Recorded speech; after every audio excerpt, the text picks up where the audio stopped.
Welcome back to How to Craft Fair. This is episode number 7 in the Craft Fair booth review series, where I take an in-depth look at a real craft fair booth submitted by one of my subscribers, and we're going to look at some areas of strength that they're doing well on and should continue to do, and then also talk about some areas of improvement where they can take their booth to the next level. During the video, there's going to be 10 different segments that we'll break down.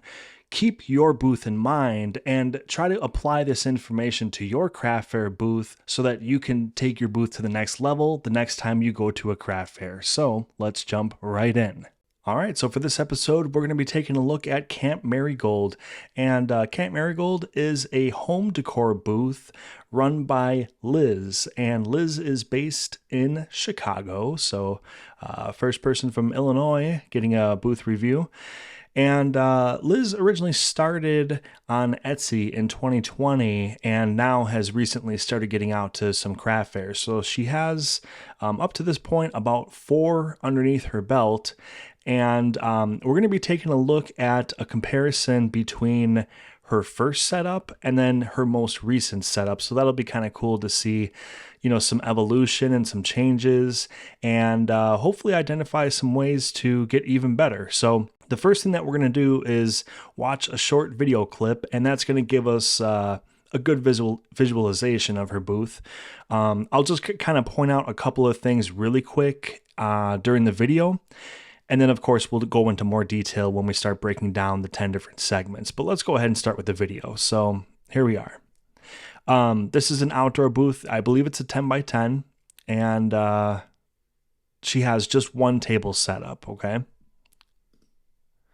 All right, so right off the bat, we saw she has a stand over here on the side of the table. And there's a couple of, a few items hanging from the stand. The stand is painted white. The items are, there's some light, some dark. So I think the white, background for the pegboard is okay. All right, let's keep it going.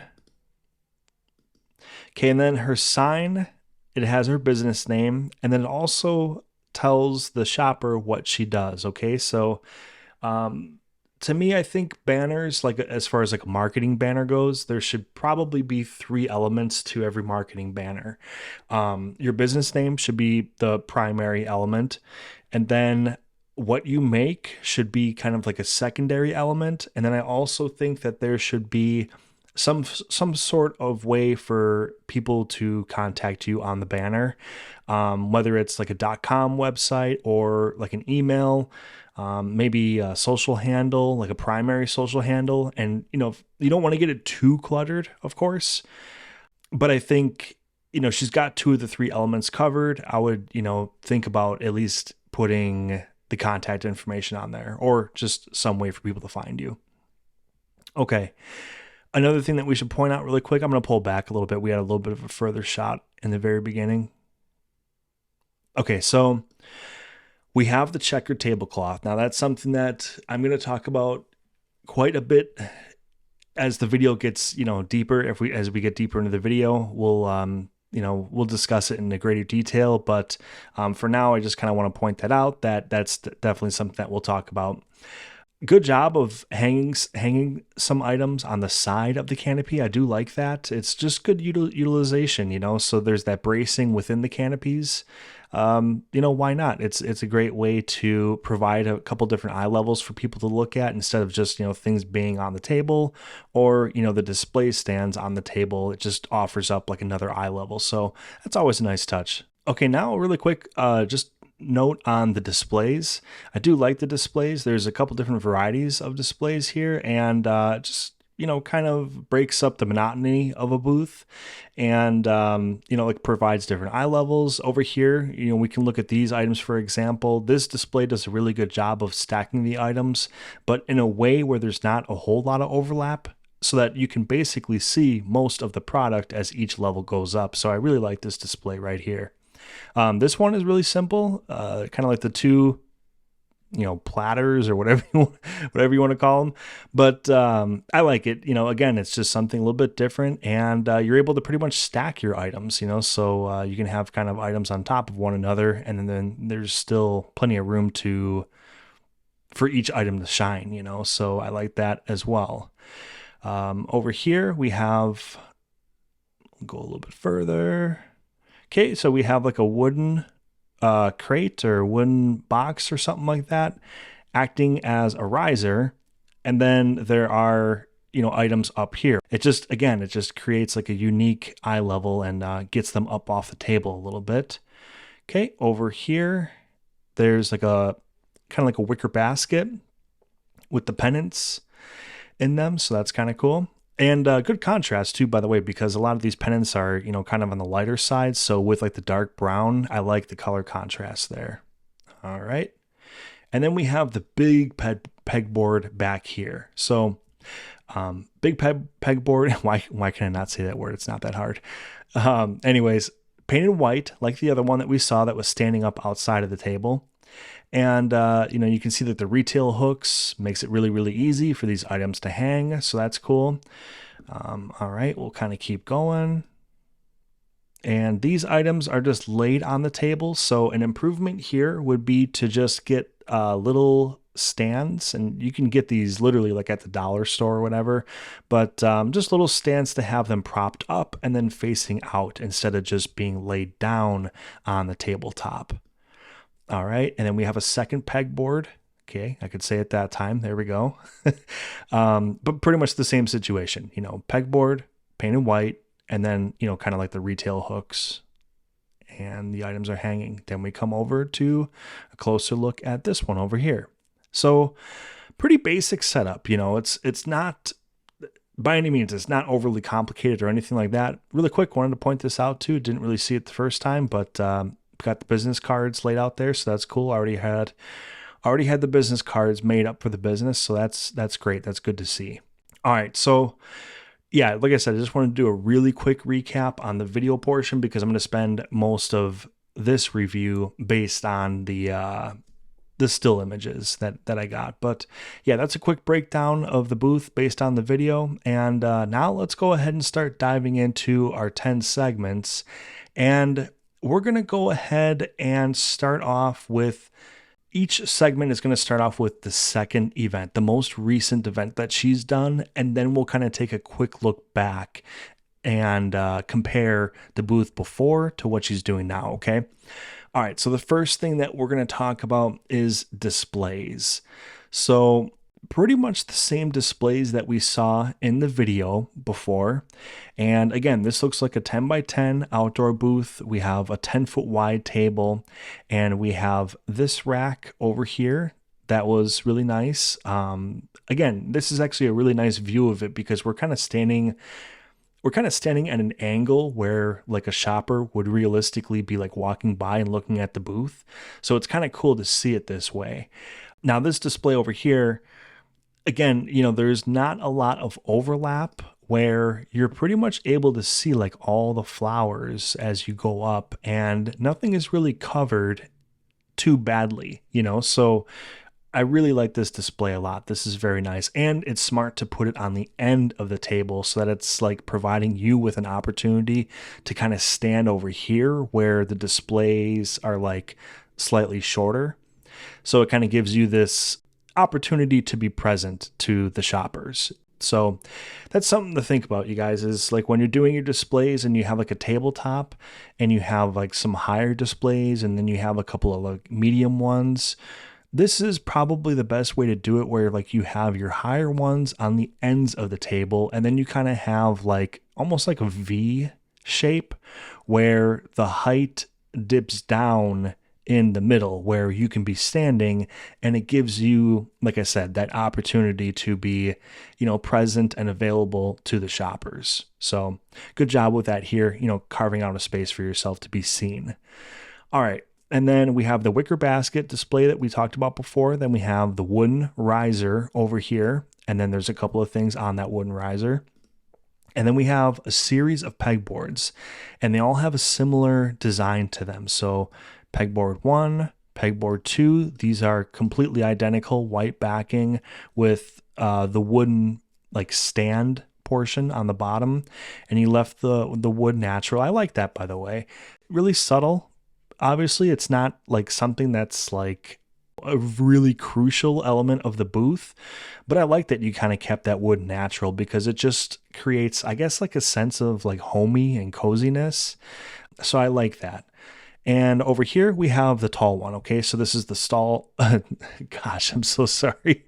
This is the tall stand-up one that obviously would not work on a tabletop. All right, so this pretty much has to be independent by itself off the tabletop. Now, I'll touch on this again during the accessibility portion of the review, but I would like to see this within your booth markings, okay? Because we can see like the edge of the booth is over here, and then we have the booth marking over here, and your display is clearly, well outside of that.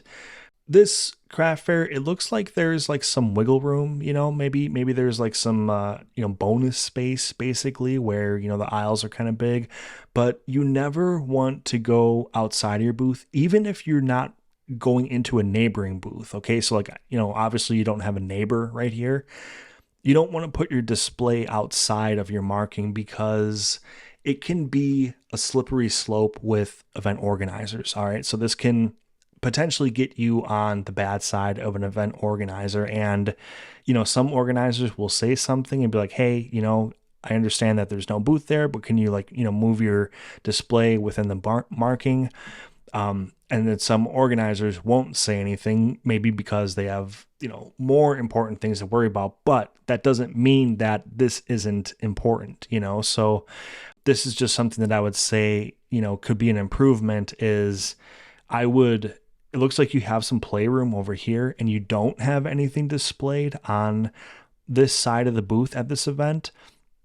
So I would have moved the whole booth over just a touch, like maybe like literally like 1 foot, because here's the leg for your canopy, and then here's the line for the booth, so you have probably about 1.5 feet. So I would have just slid slightly over, and then, that'll buy you some room to kind of tuck this in and maybe have it like facing like outwards or whatever you want to do. But just wanted to kind of point that out. Other than that, with your displays, I think you're doing good for the size of your setup, and maybe, your setup is going to grow as time goes on because, remember guys, this is, a vendor that's, somewhat new, only a few fairs under the belt and things like that. So the booth isn't as packed and loaded as maybe like a veteran vendor would have, all sides kind of covered. But again, I'll kind of point this out as a nice touch, especially since you do have a corner at this particular event. So there's going to be, clearly you can see people walking through this area. And then where you took your picture, there's people walking through this area as well. So you kind of have like 2 areas of traffic. This is a really ideal time to start utilizing, kind of this space. So I think you've gone about halfway. You got some things hanging about halfway back. I would just load up the entire thing, just all the way down from, one corner of the canopy to the other. And it's gonna draw people's attention as they start to approach your booth earlier, basically. Like they'll see it earlier instead of just kind of like at the corner.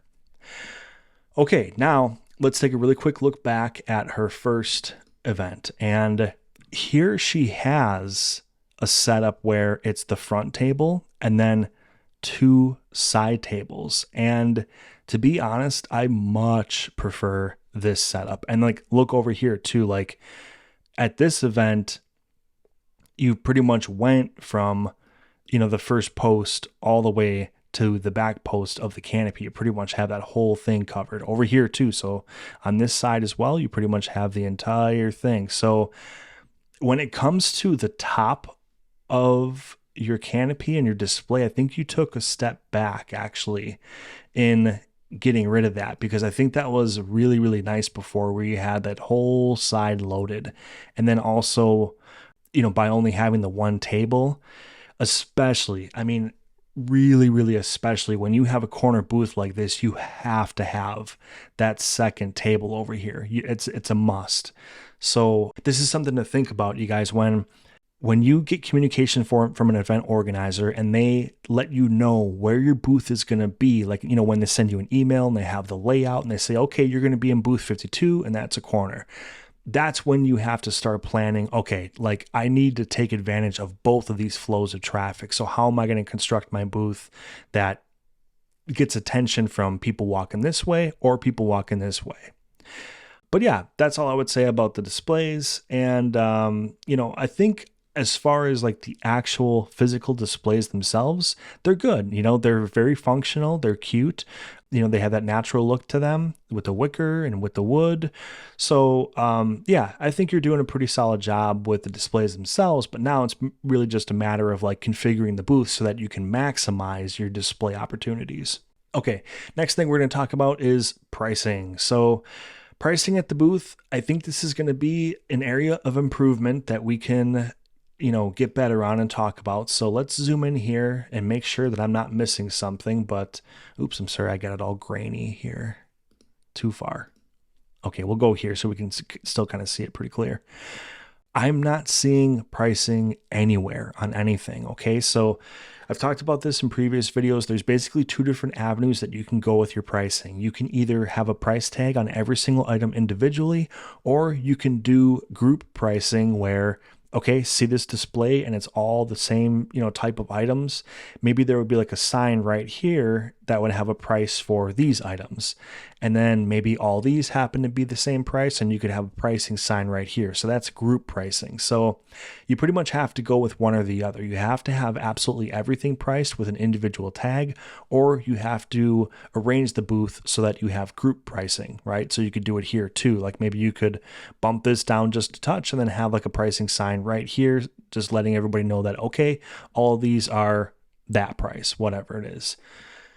You need to get it to the point where shoppers don't have to ask you what a price is. And there's a couple of reasons for that. One, it just makes everything comfortable for the shopper. So some people have, some people are nervous to talk, or they just don't want to, they just want to know like straight up what the price is, and they feel like they shouldn't have to ask.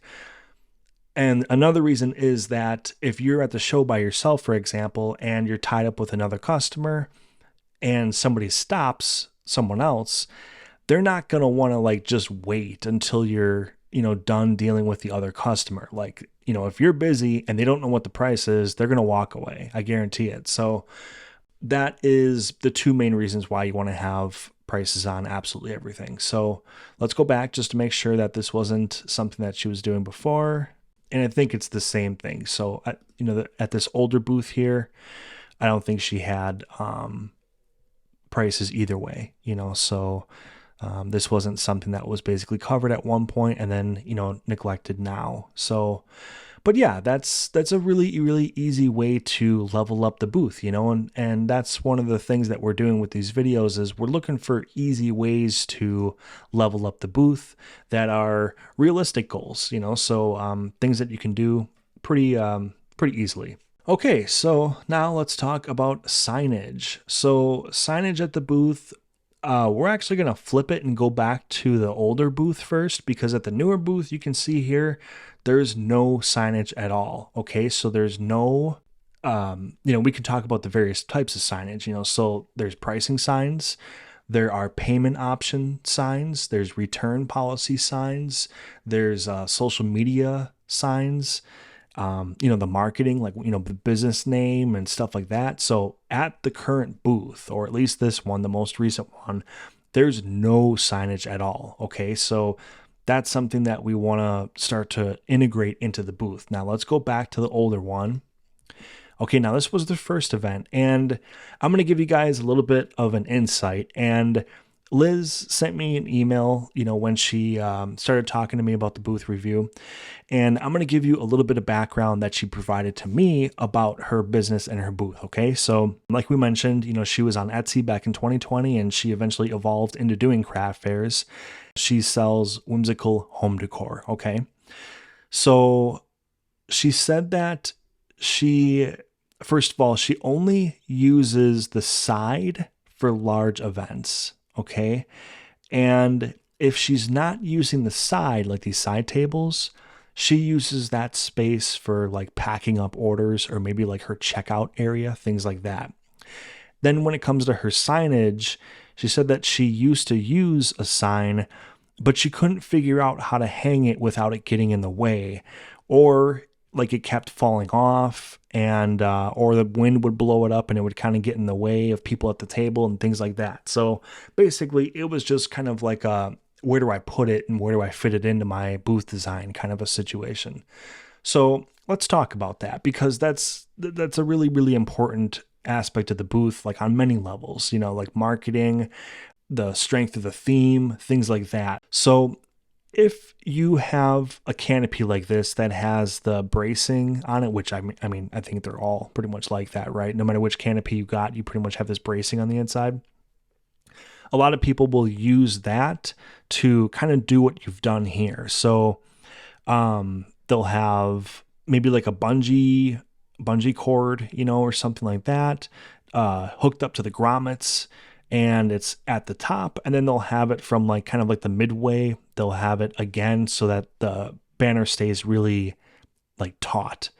Windy days, things like that, where it can be blown around, you're not going to be dealing with that like flap up where you kind of have it here, where at the bottom you're not able to really secure the banner to, like you said, prevent it from flapping up at people.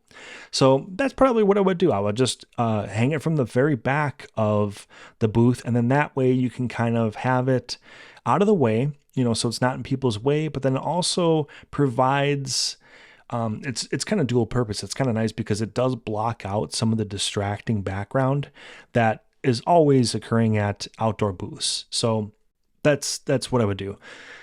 I would consider, Liz, to get a little bit of a bigger banner. I think the banner could be like 2 feet bigger, right? Like 2 feet wider.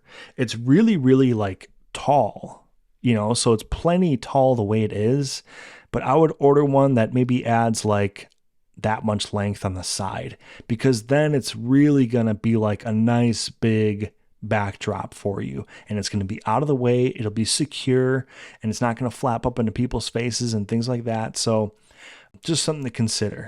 Let's see here. So as far as signage goes, I think that we've pretty much touched on it, right? Like, so this was the only sign that we've seen at either the old booth or the new booth. So I would, reintegrate your business sign into your new booth. Okay, so I would have it back here, maybe about that size, like right there. So maybe about, I don't know what that is, maybe about 6 feet wide.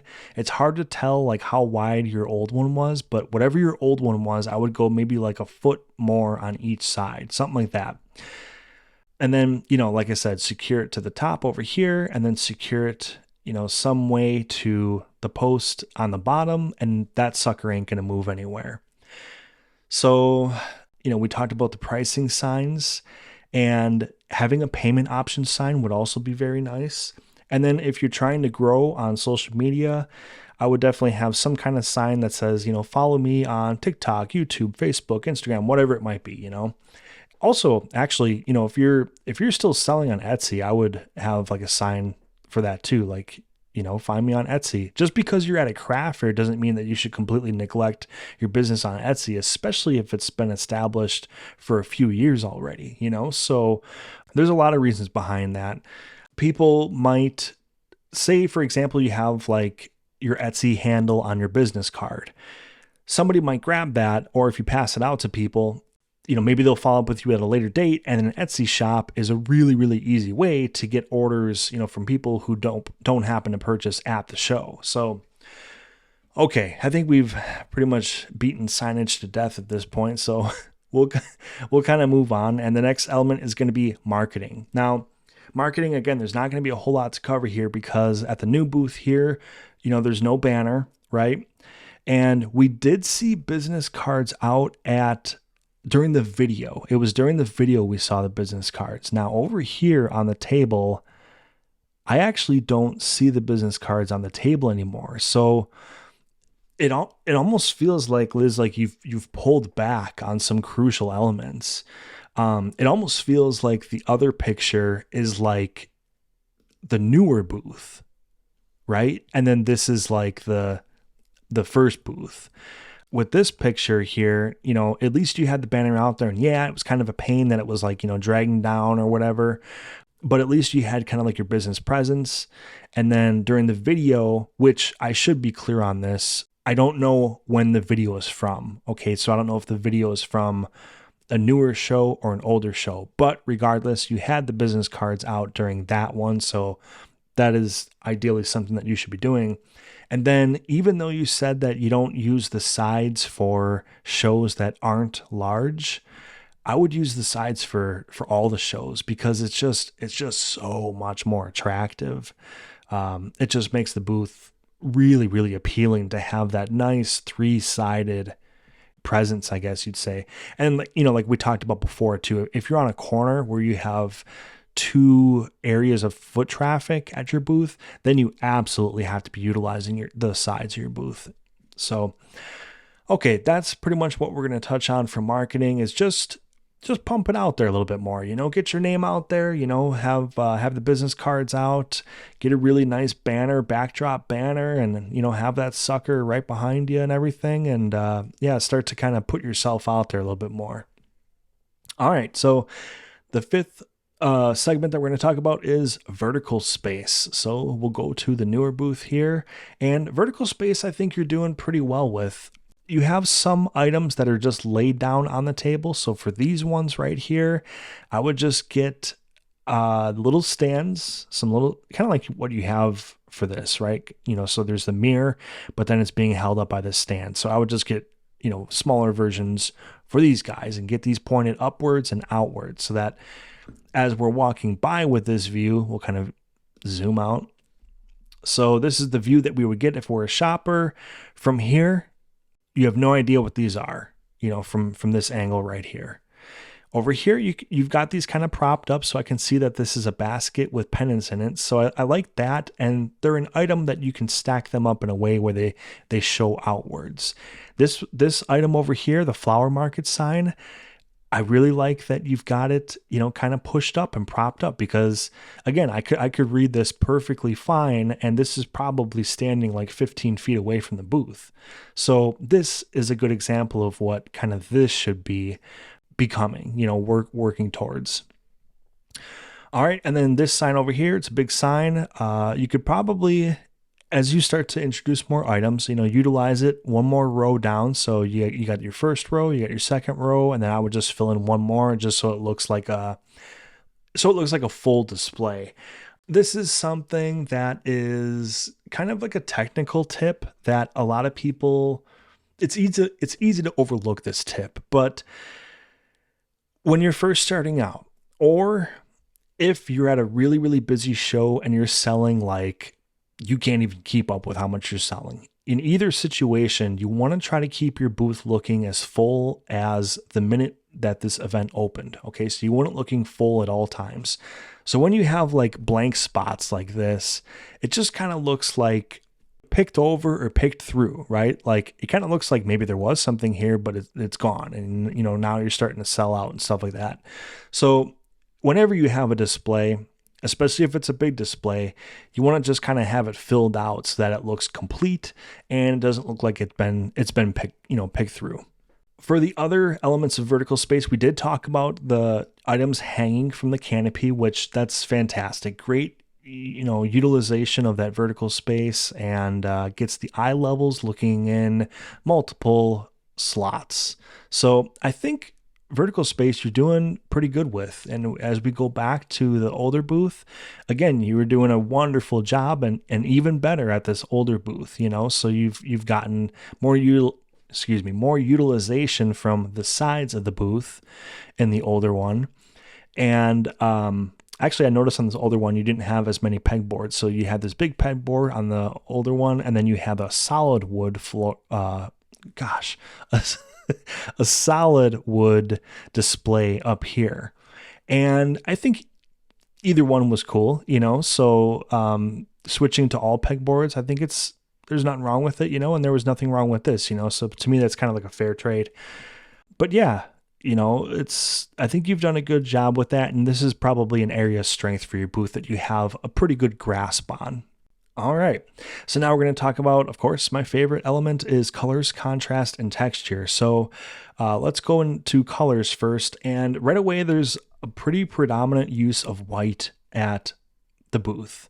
So the pegboards are all white, and then the backings on these items. Now, I can't get in far enough, you guys, to tell if these are like cards and the white part is actually part of the item, or if that's just a backing for like the flowers and just the flowers of the item. So I can't tell like which situation is happening here. But anyways, the point is that there's a pretty predominant use of white over here.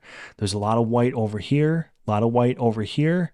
And then the tablecloth is mostly white as well. So it's a clean approach, so it's classic, it's clean. White, it does get dirty quick, so after a couple of seasons you'll probably have to like repaint these and touch these up after every other season or something like that, just to keep them looking fresh. But no, yeah, as far as the colors go, I think that you've made pretty good choices. Like we touched on earlier, there's a lot of like wood over here, or like browns, and that obviously contrasts well with white. So I think that these items stand out well enough against the displays. And then same thing over here. We talked about this in the very beginning of the review. The colors of the items do stand out from the white background. So, we've talked about color and we've talked about contrast, and I think that you're doing a pretty good job. The pennants, again, you have the very, very dark like wicker basket, and the pennants they got the white stripe on the side and then the white lettering, and then some varying colors. So I think those stand out as well. So yeah, colors and contrast I think is pretty solid here. Now when it comes to texture, what I'm kind of referring to is like patterns. And with your booth, you have gone with the checkered tablecloth, which I would strongly, strongly recommend that you swap out. With this particular booth, I would just go with a solid white tablecloth, and I would use like the stretch tablecloth that stretches down over the feet, so it looks just really, really clean. Because up here, we've talked about this up here, with the white displays and with like the wood items, there's like a very natural, very clean and cozy and homey feel. And even you yourself describe your items as, whimsical home decor, right? So now the tablecloth, you don't want something to steal attention away from what you're presenting and what you're selling, okay? And the tablecloth definitely does that. Like, especially a checkered pattern, it's almost like hypnotizing, and your eyes get pulled into it and your eyes get sucked into it, and it 100% steals the spotlight of the items at the table. Let me go back, you guys, to the video. So I know that we already watched the video, but I'm going to show you it because we can kind of look down at the items and I'll show you what I'm talking about. So we'll let it go a little further. Okay, right here. So her items have the same pattern on it, right? So there's like a checkered pattern on the items, and this is almost like the exact same color and everything like that. So like when you're looking at this, and if you're like walking by, right? So like if you're like literally browsing a booth just like this in real time, like if you're walking by, like those items, they don't stand out against that. I don't want to call this pattern like busy, but it kind of is, you know what I mean? It's a load on the eyes. And when you compare, put it this way, you guys, look at this item right here, this wild thing, right? And it's leaning up against the white. How much more does that stand out against the white than like these guys, right? Like it totally does, and I don't know what it is with the eyes, but like, I don't know if our eyes are all lazy or what, but it's very hard to like see something in the foreground when there's like a busy background behind it. So let's back out again to the booth. And if this was all white, if this was a solid white tablecloth, I think it would just do wonders for settling down the busyness over here and pretty much forcing people's eyes to go right towards your items. And honestly, I think that's a really easy swap out. So if you got the white tablecloth, it's a really easy, cheap swap out. And I think that one change would be such a massive difference maker for your booth. So that's something to consider with the texture. All right, now we're going to dive into the strength of the theme. So the theme obviously is home decor, and the items are home decor, So you can see that there's signs, there's like some wreaths, some art on wood, some pennants, but it's all home decor, So I think you've done a good job of sticking, kind of staying in that lane, establishing the theme and hitting it hard and kind of branching out within the theme, but never going like outside of it in crazy ways. So yeah, I think I like the strength of your theme.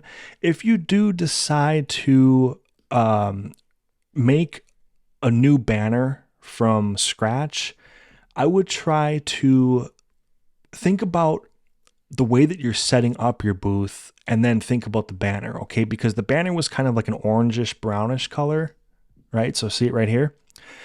To me, that doesn't really super reflect like your displays and your setup, which are pretty much clean, clean and natural, like white, wooden, things like that. So I would try to have that come through on the banner itself as well, so that again, you're starting to really, really tie that theme all together, not just with the items, but also, your signage and your displays and things like that. Okay, and now for accessibility. There's not a whole lot to say, which is good. You don't really, you don't want to talk about accessibility a lot. Even though the tablecloth is the checkered pattern, you've applied your tablecloth in a good way. Okay. So the easiest tablecloths to deal with are the stretch tablecloths because, obviously they're just contoured to the table and there's not going to be any like points where they're sticking out or anything like that. But if you don't have a stretch tablecloth, this is how you want it to look. So it's, first of all, it's pulled down to the front, just about to the bottom, which this is pretty much where you want it to be. You want like maybe just the little bits of the feet to be showing, okay? Because what you don't want is for it to be so slacked out in the front that it's kind of just rolled up and it becomes a tripping hazard. So this is great. It's just far enough pulled as well, because if she were to have like some totes or some boxes or anything like that underneath this table, they'd be hidden behind there. And there might actually very well be stuff behind the table, but it's pulled down so that we can't see it. So this is a good job here of accessibility in that you don't have any kind of tripping hazards or anything like that going on with your tablecloth. Yeah, I mean, there's really not a whole lot to say. We did touch on this display being out past your booth border. So that's, kind of like a big no-no, You want that to be within the line of your booth, which is pretty much where this like tar mark and crack is here. So that should be pulled inwards, because let's just say this event was like super, super busy. Then that's like something that pretty much people have to like walk around and like navigate around, so that would have to be figured out. But besides that, I think you're in good shape.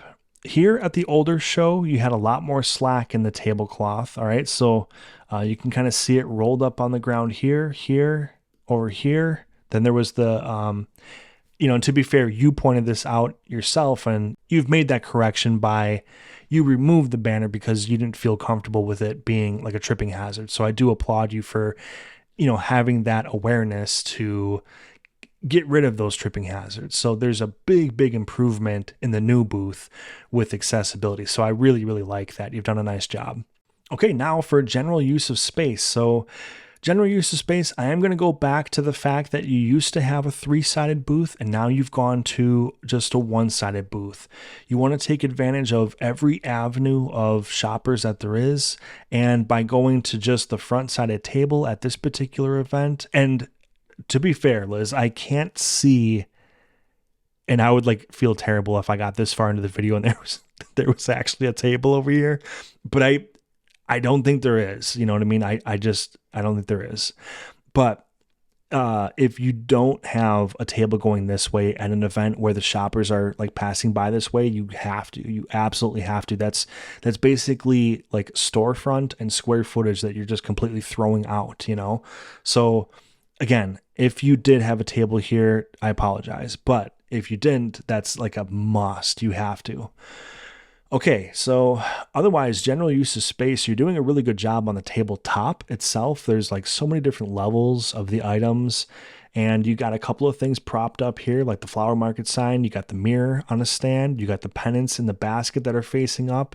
There's another like hexagonal item back here. And then just these guys, I would just stand these up so that they're pointing outwards, and I think that would increase the use of space a little bit better. And just for example, is if you run into a situation where you're like, well, if I stand these up, then it's going to start to block the things on this sign, then that would provide a good opportunity to take maybe like a couple of bigger items like this one, and then bump those here and here. So then that way you're kind of killing two birds with one stone. You're filling out the empty space on this sign, and then you're also able to kind of have these propped up the way that this one is, right? So whichever way you go about it is fine, but just maximize that space. You might as well take advantage of all the space that you've got and give people more to look at your booth.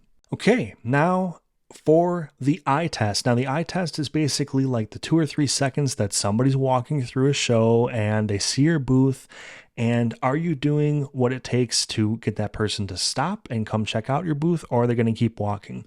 So I think that your eye test is like solid. I think it's solid. Okay. So there's some areas where it could be a little bit better, but then there's things that you're already doing pretty well, especially for a vendor who's only had a few shows under her belt. So the front of your booth, very good. Like this tabletop portion, there's not a whole lot of improvements available. Okay. Very, very nice. We do want to see pricing. We do want to see more signage in general. Okay. So signage just helps helps to draw people in a little bit. They're first going to see the items, right? So the items are the first thing that they're going to see.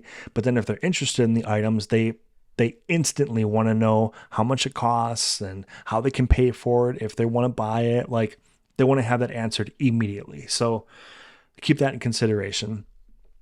The use of vertical space is also a plus for the eye test, because when a booth only has things laid down on a tabletop, like, I hate to point this guy out over here, and I have no idea what he's selling or doing over here, right? But like, it's pretty much like an empty tent, and then there's like a couple of things on a table, and it's like, all right, I mean, it's not a whole lot to look at, you know? So I think that you've got a good grasp of doing well with your tabletop, you know? So take this away, take the checkered, crazy pattern away. That's going to help to put more focus on the items themselves, get the pricing, the signage, the marketing, the banner out there, and then continue on with the 3-sided method that you were doing before. So I think those are some like easy tips to increase the likelihood of the eye test being a success. Okay, so Liz, I hope that the tips in this video are helpful, and everybody watching, I hope that, what we pointed out today was helpful for you as well. This is a pretty good booth for being basically a brand new vendor, I have a feeling like Liz is a fan of craft fairs. She's obviously a fan of crafting, being on Etsy for a long time. So she's doing a lot of things right, but I think it's almost like a combination of taking the strengths from the earlier booth, so taking the things that were nice from this booth and then taking the things that worked well on this one and kind of combining it and blending it. And I think if you just do that and the couple of additions that we talked about, right, you're going to be on your way, so that's about all I got for this video. Now, I want to thank you, Liz, for offering up the photos in your booth for, me to review and for the world to see. So I appreciate your courage and participation in this.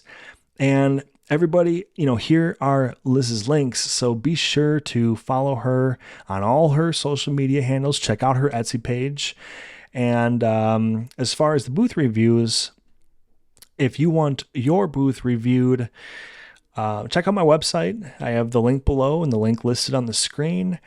And I do kind of turn these off and turn these on from coming in at certain times because I have to kind of regulate like how many are coming in so that I can realistically commit to having a number that I can handle come in. So I don't want to have 50 people say, let's do a review. And then that's, 50 weeks of videos and I can't keep those promises. So check out my website to see if I'm currently accepting booth reviews, and I'm always changing that. So always check back on the website, and I have a ton of stuff on there too. I have all my Amazon links on my website, and just some good information on there for you to check out. My Etsy page is on there as well, and I have some craft fair tip resources for you to check out. So be sure to check out that on my website as well. But if you want to see all the other booth reviews, check out the playlist above, and I appreciate you all. Thank you so much for watching.